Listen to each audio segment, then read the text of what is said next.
जो स्त्रियां इन तीन चीज़ों के लिए तड़पती है वह चरित्रहीन होती है। जय श्री कृष्णा मित्रों, स्वागत है आप सभी का वेदांतिक दृष्टांत यूट्यूब चैनल पर। मित्रों, आज की कहानी बहुत ही ज्ञानवर्धक है। कहा जाता है कि स्त्रियां घर की गृहिणी होती है। स्त्रियों को लक्ष्मी का दर्जा दिया जाता है। स्त्री को घर की मान मर्यादा इज्जत माना जाता है। परंतु एक स्त्री ही कुलक्षणों वाली हो जाए तो उस घर की लक्ष्मी रूठ जाती है और फिर उस घर को बर्बाद होने से कोई भी नहीं रोक सकता है। दोस्तों, आज की इस कहानी में हम जानेंगे कि ऐसी कौन सी स्त्रियां हैं जो इन तीन चीजों के लिए भूखी रहती है और वे स्त्रियां 100% बदचलन और चरित्रहीन होती है।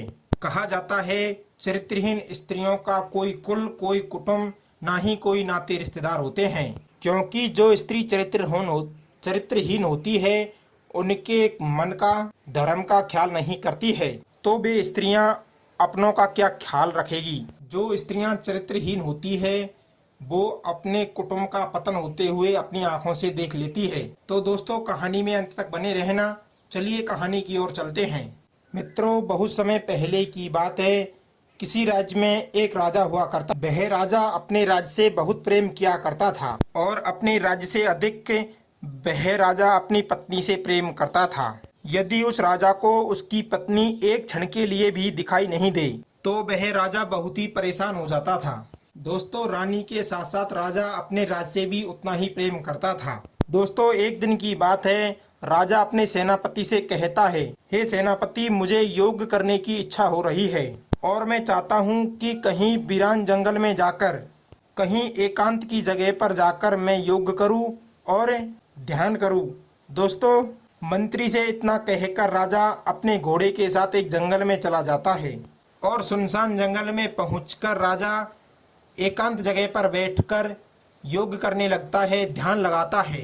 दोस्तों, जिस जंगल में राजा ने जाकर योग करना शुरू किया था उसी जंगल में एक बहुत ही विद्वान साधु महात्मा रहा करता था। वह साधु बहुत बड़ा विद्वान था और दोस्तों, साधु ने कई वर्षों की तपस्या से एक फल की प्राप्ति की थी। जिस फल को कोई भी खाता था तो वह अमर हो जाता था। इस प्रकार के फल की प्राप्ति कर रखी थी।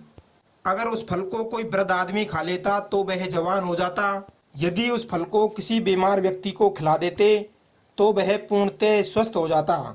यदि उस फल को किसी भी प्रकार के कोई भी मनुष्य को खिला देते तो उसके जीवन के सारे पाप धुल जाते थे।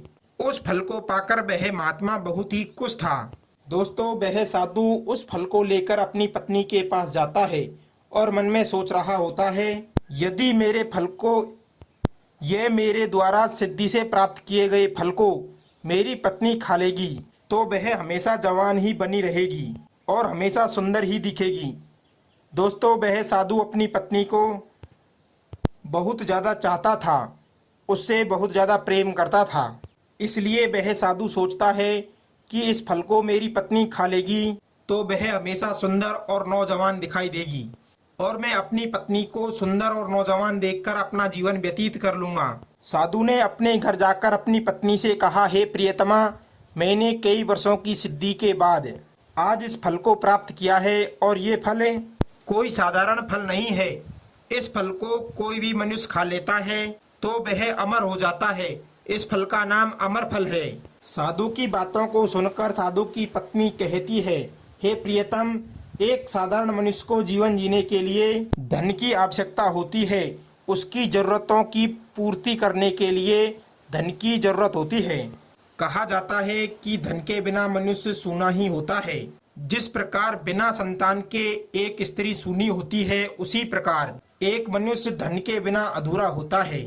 अगर मनुष्य के पास धन नहीं हो तो वह मनुष्य अपनी सारी इच्छाओं को इस तरीके से मार कर बैठ जाता है जैसे एक विधवा औरत अपनी सारी इच्छाओं को मार कर बैठ जाती है। इसलिए हे प्रिय, इस फल को खाकर मैं क्या करूंगी? अभी मुझे इस फल की जरूरत नहीं है। अभी हमें अपनी आवश्यकताओं को पूरी करने के लिए धन की जरूरत है। तो तुम ऐसा करो, इस फल को यहाँ के राजा को दे आओ और इस फल के बदले में राजा तुम्हें बहुत सारा धन देंगे और उस धन को लेकर तुम आ जाना, जिससे हम अपनी थोड़े बहुत दिनों की आजीविका को खुशी खुशी व्यतीत कर देंगे। और अपनी आधी इच्छाओं को भी पूरी कर लेंगे और हम अपनी पूरी इच्छाओं को पूरी कर लेंगे। दोस्तों, इस प्रकार वह महात्मा उस फल को महाराज के पास ले जाता है। साधु राजा से जाकर कहता है कि महाराज, यह फल अमर फल है और इस फल को जो भी खाता है वह अमर हो जाता है। दोस्तों, इसके बाद में महात्मा की बात को सुनकर राजा बहुत ही खुश होता है और राजा उस फल को साधु से ले लेता है और साधु को उस फल के बदले बहुत सारे पैसे धन दौलत दे देता है। मित्रों, धन दौलत रुपये पैसे पाकर वह साधु बहुत ही खुश होता है और अपनी पत्नी को जाकर सारे धन को दे देता है। मित्रों, उसके बाद में उस फल को पाकर राजा भी बहुत खुश होता है और राजा मन ही मन सोचता है कि मैं इस फल को अपनी रानी को खिलाऊंगा, क्योंकि मैं अपनी रानी से बहुत ज़्यादा प्रेम करता हूँ और इस फल को मेरी रानी खा लेगी तो वह हमेशा स्वस्थ, तंदुरुस्त और हंसी खुशी के साथ रहेगी और मैं अपनी रानी को इस प्रकार देखकर अपना पूरा जीवन ही काट लूँगा। मित्रों, वह रानी राजा के अलावा किसी और से भी प्रेम किया करती थी। वह कोई और नहीं था, उस राज्य का सेनापति ही था। और राजा जब अपनी पत्नी को वह फल ले जाकर देता है और कहता है कि ये लो फल और तुम इस फल को खा लेना, जिससे तुम हमेशा सुंदर और जवान ही बनी रहोगी और मैं तुम्हें देखकर ही अपना सारा जीवन काट लूँगा। दोस्तों, रानी बहुत ही चालाक थी। उस फल को राजा से लेकर अपने पास रख लेती है और राजा से कहती है कि ठीक है, मैं थोड़ी देर बाद इस फल को खा लूँगी।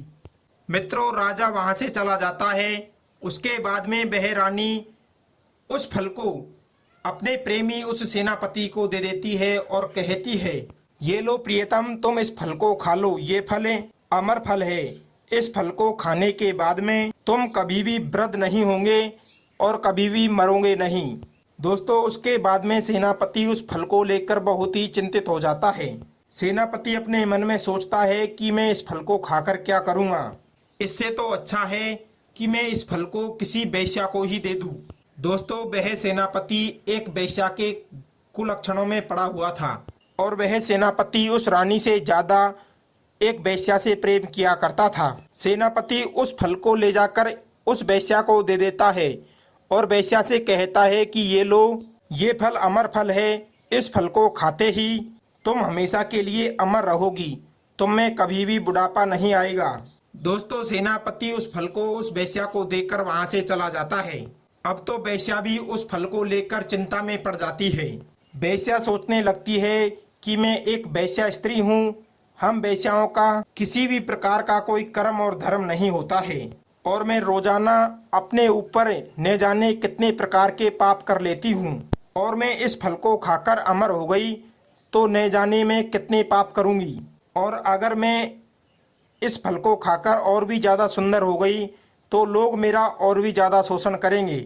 मुझे कभी भी इस मनुष्य जाति से और वैश्या कर्म से मुक्ति नहीं मिलेगी। मित्रों, वह वैश्या सोचने लगती है कि मैं इस फल को जाकर इस राज्य के राजा को ही क्यों ना दे दूं, क्योंकि राज्य के राजा इस राज्य से बहुत ज़्यादा प्रेम करते हैं और वे हमेशा जवान बने रहेंगे तो अच्छा ही होगा। दोस्तों, फिर वह वेश्या मन में सोचती हुई राजा के महल में चली जाती है और राजा के सामने उस फल को पेश कर देती है। राजा उस फल को देखते ही पहचान जाता है और तेज आवाज में क्रोधित होकर उस वेश्या से कहता है कि कहाँ से आया तुम्हारे पास ये फल। मित्रों, वह वेश्या कहती है कि हे राजन, आपका सेनापति मुझसे बहुत ज्यादा प्रेम करता है और आपके सेनापति ने ही मुझे यह फल ला कर दिया है। मित्रों, उसके बाद राजा सेनापति को बुलाता है और सेनापति से कहता है, सेनापति, यह फल तुम्हारे पास कहाँ से आया। सेनापति राजा के गुस्से से और तेज आवाज से डर जाता है। डरते हुए सेनापति राजा से कहता है कि महाराज, यह फल मुझे आपकी रानी ने, आपकी पत्नी ने दिया है।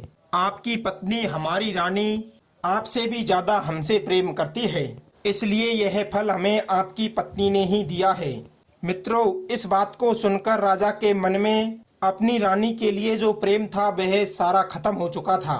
उसके बाद में राजा को बहुत गुस्सा आता है और बहुत ज़्यादा दुखी हो जाता है।